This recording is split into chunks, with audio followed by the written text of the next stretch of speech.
Hey, this is Lars Epperlein, and I'm the founder, I would say, of this YouTube channel, Leader Insider. So, what I want to talk about today is how I digest books, and second, I wanted to share the golden nuggets, the greatest thing I have to share about a book I read. Are you interested? So some books you might, some books you don't.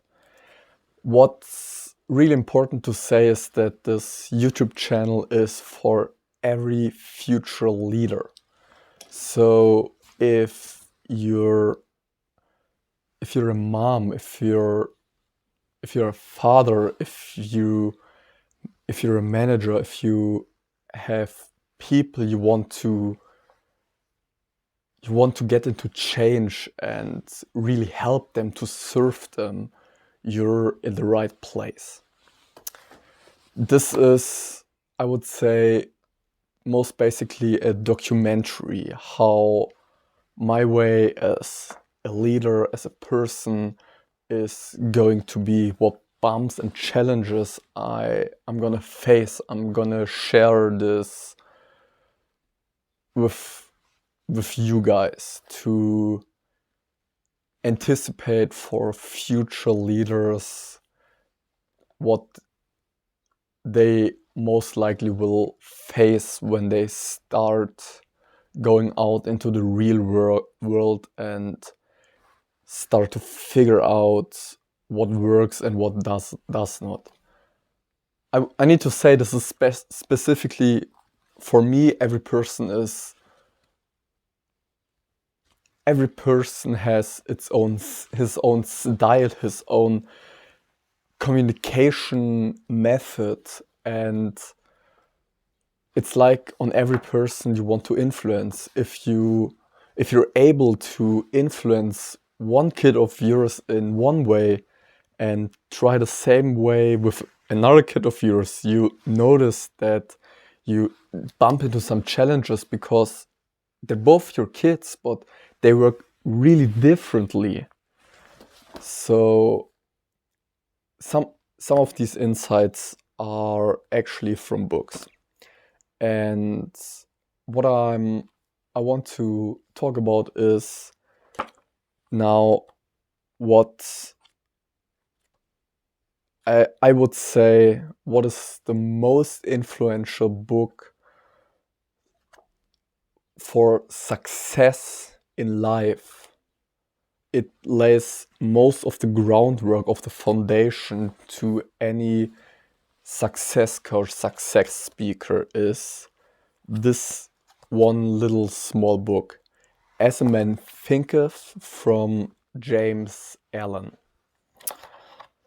So before I start, I want to tell you how I'm going to digest books. So I personally believe that reading something once is not enough. Reading it 2 times is better, but to actually remember and use the stuff you learn, you digest, I want to repeat it so often. And this is one of the greatest factors with so much emotion, that I not only remember it, but actually get to use it, to utilize it. So we can say it like this. Do you know? I know a time where we had vocabulary tests, and I was like, oh yeah, so I need to remember those vocabularies. Oh yeah. And I read and read and read, and like 2 hours passed and I couldn't even remember half of them. But what's funny is when you have a significant other, a girlfriend, boyfriend, whatever you will call it, him. You can remember every little detail about this person, what this person said, what it did. Why is it that I can't remember vocabulary stuff, but everything another person I really love did only once, I can remember instantly? The difference is the depth, the power of the emotional state you're in this moment. So any information that is linked up to emotion is powerfully retained. So my principle about reading and digesting books is because I'm really interested, you might call it fascinated or curious about new things. Use the greatest word you have for this. It's like interested is much more potent for myself than curious, for example. For you, curious might be the $100 word and interested might be the $5 word. I don't know. But this is the thing. Those things that I find interesting get marked, like here. And then I read through the book. Then once I finished it, I lay it down for a week and start reading on other things. So 1 week passes and I revisit this book, and everything that's interesting for me is going to get 1 star. You might see it here. And if it got 1 star, it's going to get revisited in the following week once again, and then it gets 2 until some things this person wrote has 3 stars. If it's got 3 stars, I lay it down once more a week and fill it up into my data table that I can have everywhere I am. I can cite, I can reread it, and I repeat it once more and actually write it down. And this is another step I'm going to undertake, like not only writing it down in my data table, but actually talking about it in a video. So in the following weeks, I'm going to commit right now that I will upload once a week a book review, because actually right now I'm reading a book once a week. So this is my commitment to you as a viewer, to myself. And I want you to keep me also with this accountable, that I actually do those things. So let's get started. As a Man Thinketh, from James Allen. Actually, it's really funny, this book, because I'm talking right now about repetition, and this book is like a 2-parter. On the first 60 pages, it's in German, and on the last 60 pages, it's in English. So, but what I found interesting is that I marked other things that are German than that were in English. So let's get through this book. I only going to tell about the 3-star things, because I don't want to keep you up with the time, and then I'm going to share my thoughts about it. And if you have any comments or any other thoughts about these golden nuggets, let's call them really golden nuggets, because they are, I once called it quintessences. So, but golden nuggets is for me a greater word. So let's stick by it. such thing as random is not there. Everything that happens is from a law of attraction.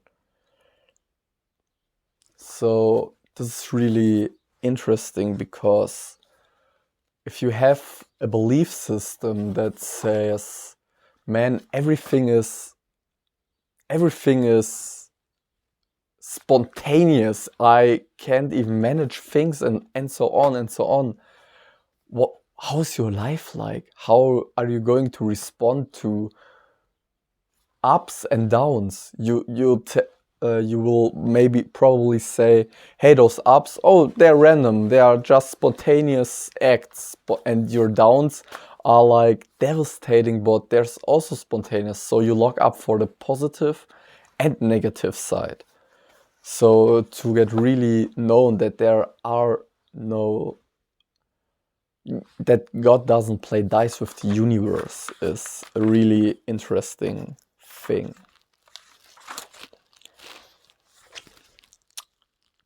Who seeks will find, who knocks will be opened. So we all know this old saying, and this is actually the root of the saying in this book. The mind of man, and by man I mean human, can be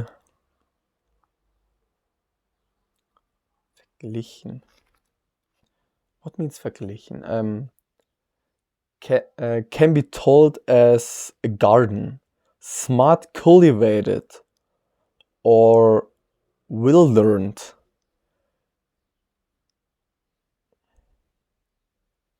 It could be worked on, or you could leave it behind. Every time he must bring something forth. So this is really interesting, because if we don't actually feed our mind, get to experience positive emotions, what will happen? Negative emotions will start to arise, because negativity is automatic. Positivity, great things are the act of man. The soul attracts what it inherits. So we all know the old saying that like attracts like. People who are like each other tend to like each other. Hey, I like this person because he's like me, and I like myself. And yeah, he's an intelligent guy because he's like me.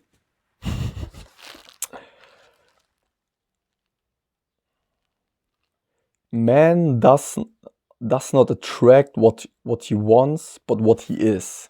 This also follows up what I was telling right now, that we tend to attract things that are like us.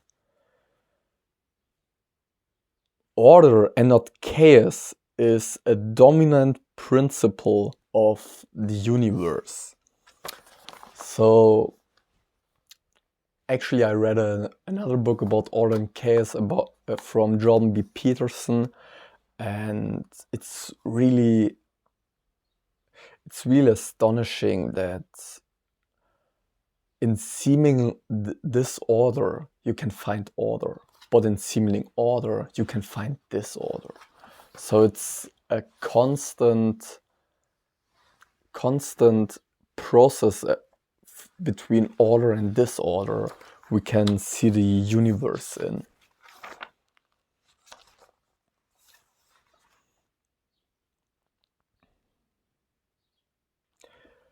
Man will imagine that his thinking can be kept secret, but it can't. It crystallizes in habits, and habits will crystallize into your life, into what's in your life today. So this is one thing I really thought about for several weeks, and it was rotating in my brain. You know when you know the stuff when you hear some information and it just won't get out of your head because your mind, your body, your soul notices that this information is really crucial and essential for your life. So it will circulate up until you have integrated it into your whole being. And this is something that I really must be thinking, yeah, it's true, but we need to think about one more thing. Yeah, I think those great thoughts. I only do this great thing, but why has my life changed? Sometimes you're only in lag time. You do the right things, but you don't actually go right where you want to be. You're in lag time right now. You were heading in one direction, but then you took the wheel and turned it to the other round. So what happens? You had momentum, and this momentum must first be stopped until you can went into the other direction. So think about it. When you're really doing great right now, you're just in lag time. Keep on. You gotta take another lap. Keep walking.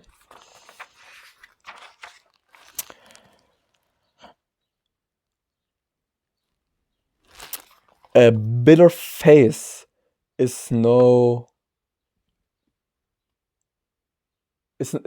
it does not come from anywhere. It's the consequence of bitter thinking. So we need to think about it. If we have really bitter thoughts, our life, our face will mirror it. And if you have great thought, have you ever seen a really outgoing and happy person sitting in a chair like this? It does not make any sense. You can't imagine it would be really. I can't even think about a person that's depressed and looks like happy, or vice versa. So what Tony Robbins once wrote in Power Principle, that your body is the host of your emotions. So if you're feeling depressed, what you can do first is to change your body, and soon your emotions will change. So he thinketh, so he is. So he continues to think, so he becomes.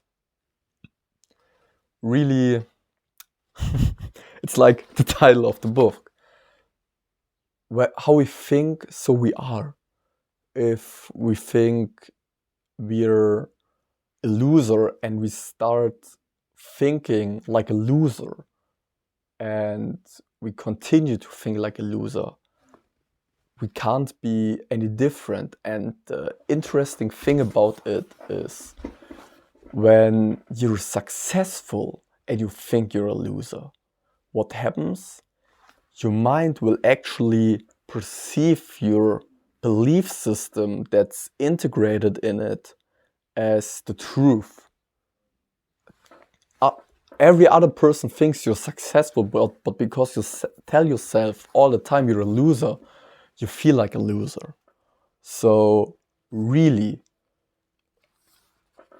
what I notice right now is that this book is like a warning and a blessing in once. Think about your thoughts. Your thoughts are generating either success or failure. And even if they are not the source of your success or failure, they determine how you feel about your accomplishments. And this is a and if you're successful in life, if you think you're successful, but you live in an emotional place where you're frustrated and pissed off all the time, that's when you have some real big challenges.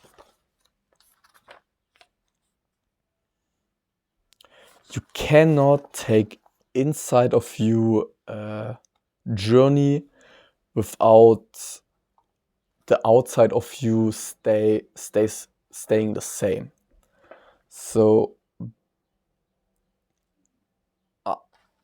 I don't think I need to say something like this, something about this. It's just you can't.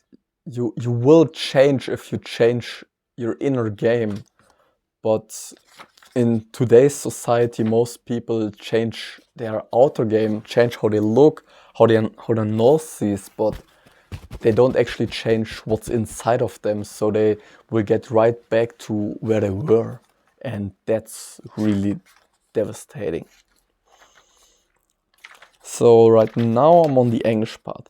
As a man thinketh in his heart, so is he. Yeah, if we think about if you think about it, if we are really in our heart, in our soul, this is what we are going to manifest in our lives. Man is made and unmade by himself.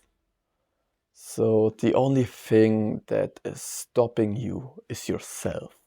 And the only thing that's generating energy is yourself.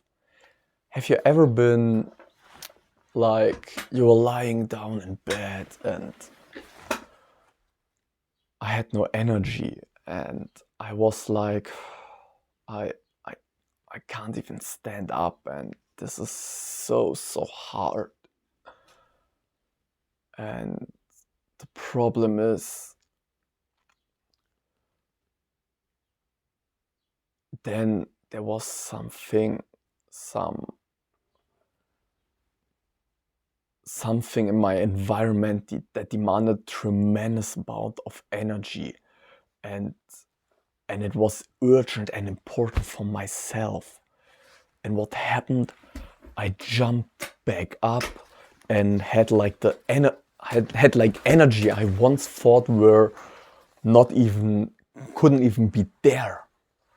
So if I make myself miserable, if I have no energy, I'm only creating this absence of energy. So had I did this, how can such outer things trigger so much energy inside myself? The energy was there, but I wasn't resourceful enough to grab this energy. He that seeketh findeth, and to him that knocketh it shall be opened, like we talked before. Circumstances does not make the man, it reveals him to himself. So this is actually one of the greatest things I took from this book, because wherever you're in, whatever you sense, whatever problems you see in other people, think first. Is this really a problem this person is having?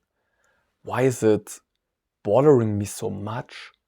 And maybe because it's bothering me so much and I want to teach him that he shouldn't do it anymore. Maybe this is the reason I should go into myself and ask myself the question, is this maybe a problem I am having?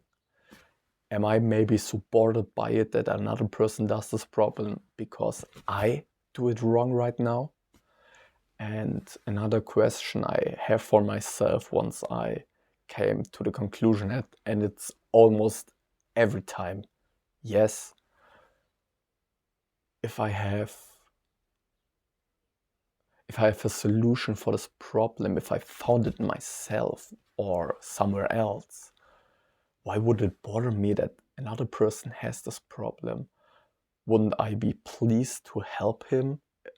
And if I'm really bothered about the problem another person has, could it be that I'm only bothered because it's my problem in the first place and I only see it in another person because I'm doing it wrong?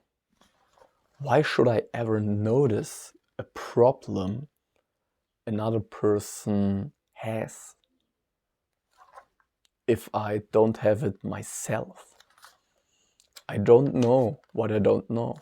If I don't know that I have the problem of overeating, I don't see it in other person because I think, hey, that's just how life is. And if a person notices the problem of overeating and sees in other people that they're overeating, they're like, they are overeating. Oh man, I'm not like this. But at home, he's like shoveling those junk inside his body also. A man is not rightly conditioned until he is happy, healthy, and prosperous being.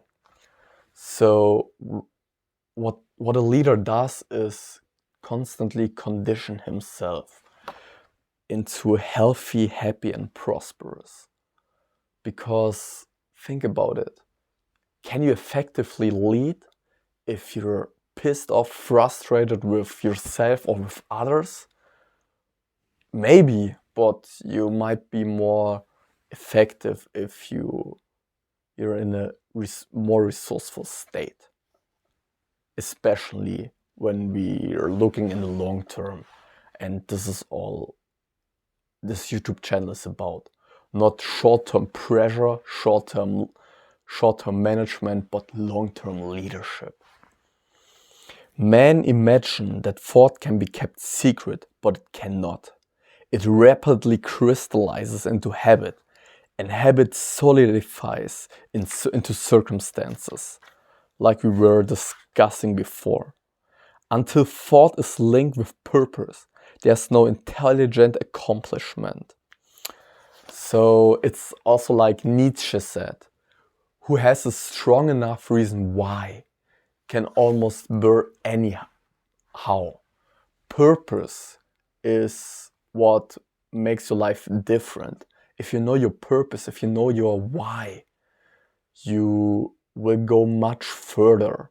Most people climb the mountain of success and lose the grip because the fuel that's called purpose, they run out of it.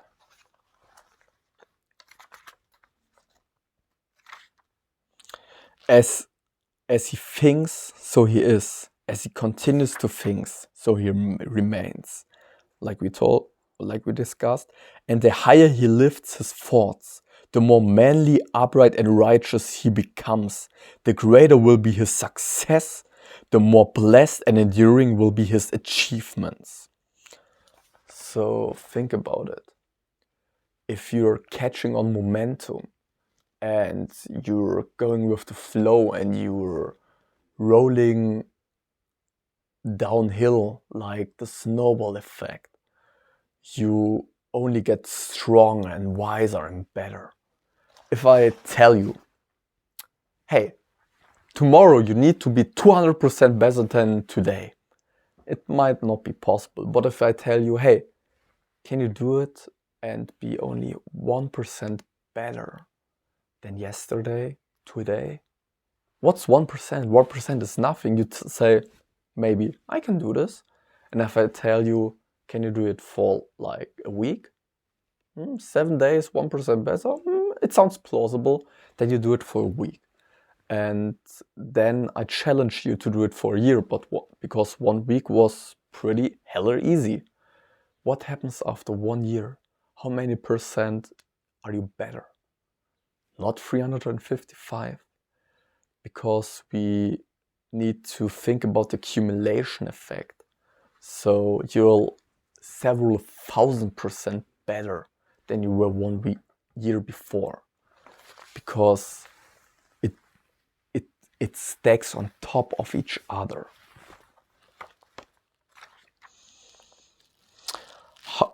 He who cherishes a beautiful vision, a lofty ideal in his heart, will one day realize it. So it's like, envision your dreams and envision everything, because it's like also said in the Bible, without the vision, people perish. So if we have no vision for our life, if we don't know the direction we're heading into a direction is better than not heading anywhere else. So think about it. If I set myself today a goal, a vision for my life, and I start making things happen, things don't work out the way I want them to be, like, this is life. But I keep going after it. But on the other side, there's my friend, and he doesn't have a vision. Is he even willing to go after anything?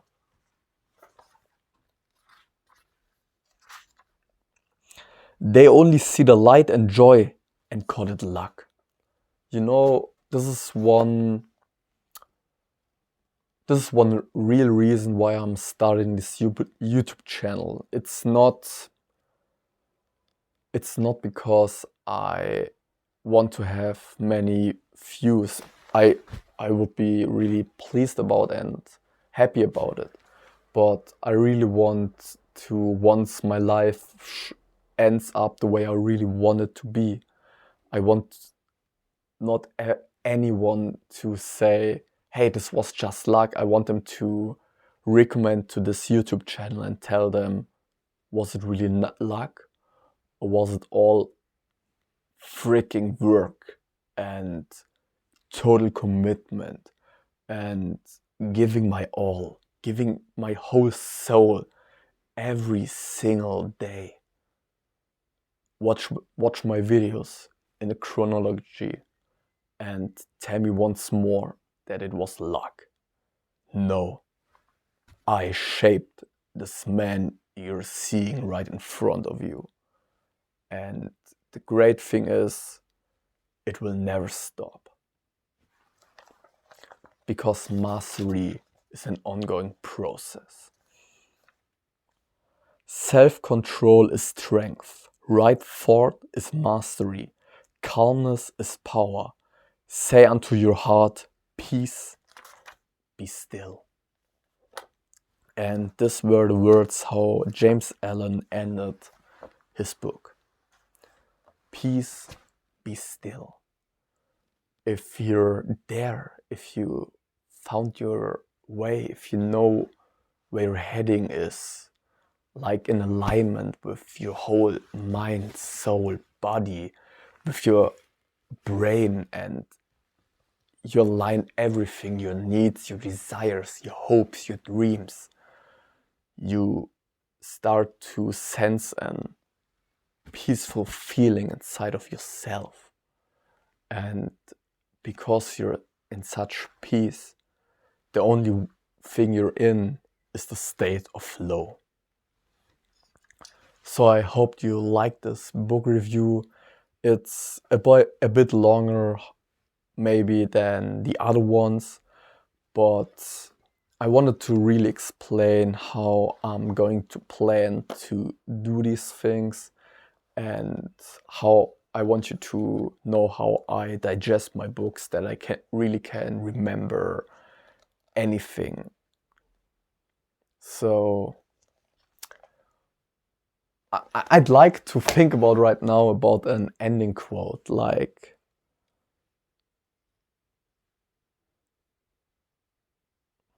no, just say for today, have a great day. See you soon.